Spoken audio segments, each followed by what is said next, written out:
राष्ट्रवादी काँग्रेस पक्ष आणि शरदचंद्र पवार गटाचे राष्ट्रीय सरचिटणीस आणि आमदार डॉक्टर जितेंद्र आव्हाड यांच्या मार्गदर्शनाखाली आणि ओबीसी प्रदेशाध्यक्ष राजापूरकर व ठाणे ओबीसी अध्यक्ष गजानन चौधरी यांच्या हस्ते श्रीमती मनीषा पाटील यांची ओबीसी सेल ठाणे शहर अध्यक्ष म्हणून नियुक्ती करण्यात आली।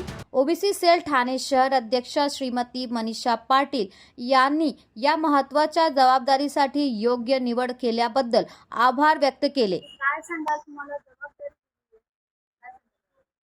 नमस्कार, माझं नाव मनीषा पाटील। शरद पवार गटाकडून राष्ट्रवादीतनं मला ओबीसी सेलवर ठाणा जिल्हा अध्यक्ष म्हणून माझी निवड करण्यात आलेली आहे। आणि म्हणजे आव्हाड साहेब आणि माझे अध्यक्ष राजापूरकर साहेब यांनी मला ती जबाबदारी दिलेली आहे आणि ती जबाबदारी मी नक्की पार पाडेल आणि महिलांसाठी काय म्हणजे गरजा आहेत त्यांच्या त्या मी पूर्ण करीन। दिलेली आहे ती मी पूर्णपणे पार पाडणार आणि जी महिला आणि जी संघटना आहे ती वाढवणार आणि मी नक्की त्यांच्या विश्वासाला जागी राहणार। आता जसं गरजू महिला आहेत, काही कामांसाठी किंवा म्हणजे अशा भरपूर महिलांचे खूप प्रॉब्लेम आहेत आणि आम्ही तर करतोच ते, अजून पुढेही आम्ही नक्की करणार।